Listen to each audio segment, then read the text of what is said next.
राष्ट्रीय प्रौद्योगिकी संस्थान हमीरपुर के सभागार में राज्य बाल अधिकारी संरक्षण आयोग की ओर से शिक्षा का अधिकार और राष्ट्रीय शिक्षा नीति पर राज्य स्तरीय कार्यशाला का आयोजन किया गया।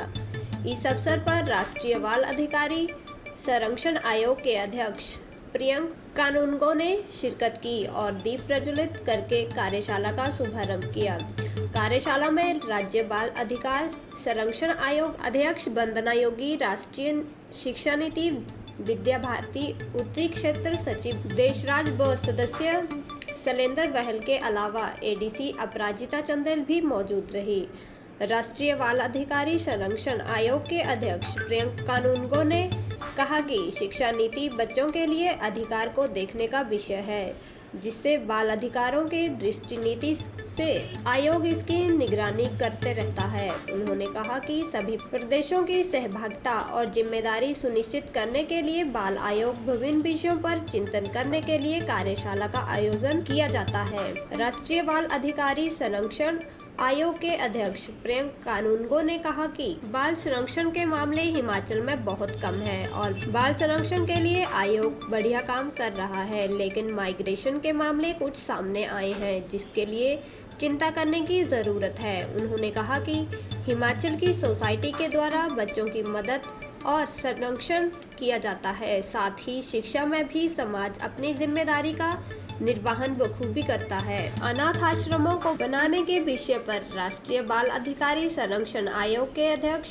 प्रियंक कानूनगो ने कहा कि अनाथ बच्चों का पालन पोषण किस तरह से हो, इसके बारे में ठोस रणनीति बनाने की आवश्यकता है। वहीं बाल आश्रमों में बच्चों के भागने की घटनाओं पर कहा कि परिवार में प्रेम भाव की कमी होने से बच्चे बाल गृहों से भागते हैं, जिसके लिए भावनात्मक पक्ष के चलते भागने की घटनाएं सामने आती है, जिस पर अंकुश लगाने की जरूरत है। राष्ट्रीय शिक्षा नीति विद्या भारती उत्तरी क्षेत्र सचिव देशराज ने बताया कि प्रदेश का सौभाग्य है कि बाल संरक्षण अधिकारी आयोग के माध्यम से एनआईटी परिसर में कार्यशाला का आयोजन किया जा रहा है। राष्ट्रीय शिक्षा नीति के लिए कार्यशाला करीब 34 सालों के बाद ऐतिहासिक विजन डॉक्यूमेंट है, जिससे भारत बड़े बदलाव की ओर जाएगा। उन्होंने कहा कि यह कार्यशाला पूरे प्रदेश को नई शिक्षा नीति को अमली जामा पहनाने में अहम काम करेगी। राज्यपाल अधिकार संरक्षण आयोग अध्यक्ष वंदना योगी ने बताया कि राष्ट्रीय शिक्षा नीति और अधिकार अधिनियम की कार्यशाला में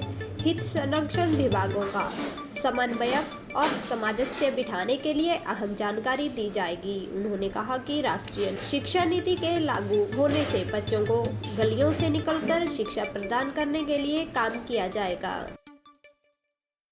ये शिक्षा का अधिकार कानून की मॉनिटरिंग और उसके ग्रीवियंस रिड्रेसल का काम राष्ट्रीय स्तर पे राष्ट्रीय बाल आयोग के पास है और राज्य स्तर पे ये काम राज्य बाल आयोग करते हैं।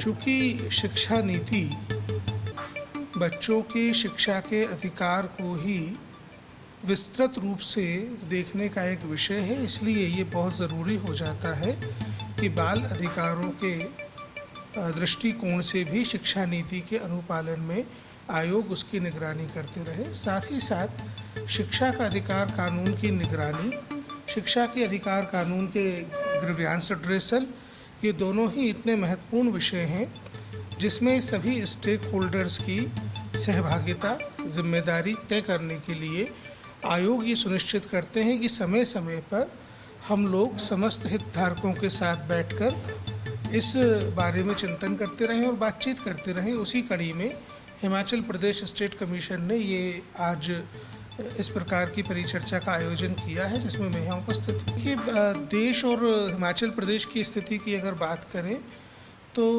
हिमाचल प्रदेश में उस तरह की समस्याओं का मैग्नीट्यूड थोड़ा कम है जिस तरीके की समस्याएं हमको देश के अन्य राज्यों में देखने को मिलती हैं। जैसे स्ट्रीट चिल्ड्रन को लेकर के हिमाचल में समस्याएं उस तरीके की नहीं हैं।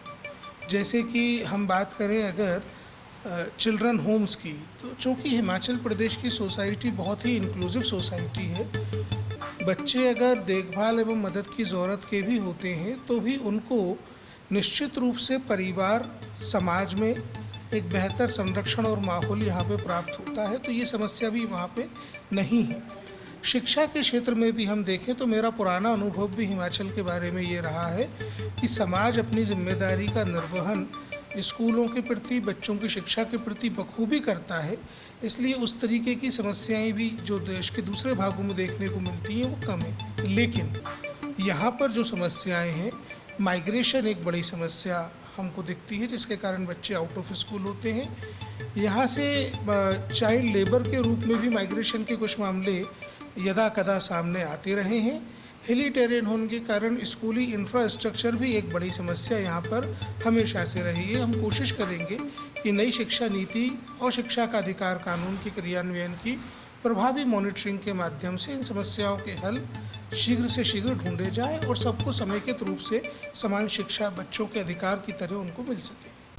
देखिए, मैं हमेशा से इस बात का पक्षधर रहा हूँ, केवल मैं नहीं, देश का जो जुवेनाइल जस्टिस सिस्टम है वो इस बात का पक्षधर है कि बच्चों का लालन पालन परिवारों में होना चाहिए, पारिवारिक माहौल में होना चाहिए। बहुत ज़्यादा अनाथ आश्रम बनाए जाना बच्चों को एक अच्छा भविष्य देने की तरफ हमको बढ़ाकर नहीं ले जाते। बच्चों का परिवारों के भीतर पालन पोषण किस प्रकार हो सके, अनाथ हैं, ऑर्फन हैं, तो उनको अडॉप्शन में किस प्रकार जल्दी से जल्दी दिया जा सके, उस तरफ काम करने की देश भर में आवश्यकता है। देखिए, सुविधाओं की कमी तो अपनी जगह आप भौतिक रूप से समझ सकते हैं, भौतिक रूप से मान सकते हैं, लेकिन जो मुझे सबसे ज़्यादा कमी दिखती है वो वात्सल्य की होती है। यदि बच्चे परिवारों में रहते हैं तब तो वो नहीं भागते।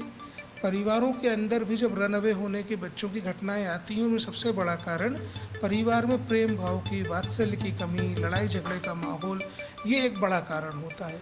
तो बाल गृहों से भी बच्चों के भागने के पीछे सभी प्रकार के कारणों में भावनात्मक पक्ष उसका हमेशा अधिक प्रभावी, अधिक प्रबल होता है। यह अपने इस प्रदेश का सौभाग्य है कि बाल संरक्षण अधिकार आयोग के माध्यम से इस महत्वपूर्ण विषय पर एनआईटी को चुनकर, एनआईटी को कोलैबोरेट करके जिस विषय पर सेमिनार आज रखा है राष्ट्रीय शिक्षा नीति के लिए, ये देश में 34 वर्षों के बाद एक ऐतिहासिक विज़न डॉक्यूमेंट है।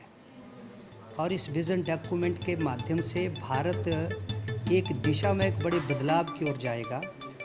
शिक्षा प्रत्येक कार्य का आधार होने के कारण से, और वह शिक्षा नीति जो इस डॉक्यूमेंट में है वो लागू हो, उसके लिए जो बाल संरक्षण अधिकार आयोग के माध्यम से उनका जिम्मा बनता है, उसका इनिशिएटिव इन्होंने लिया है। एक बड़ा कारगर, सराहनीय और महत्वपूर्ण विषय को लेकर इस सेमिनार का आयोजन, वर्कशॉप का आयोजन आज यहाँ हो रहा है, ऐसा मुझे लगता है। कितने यहाँ पे पार्टिसिपेट?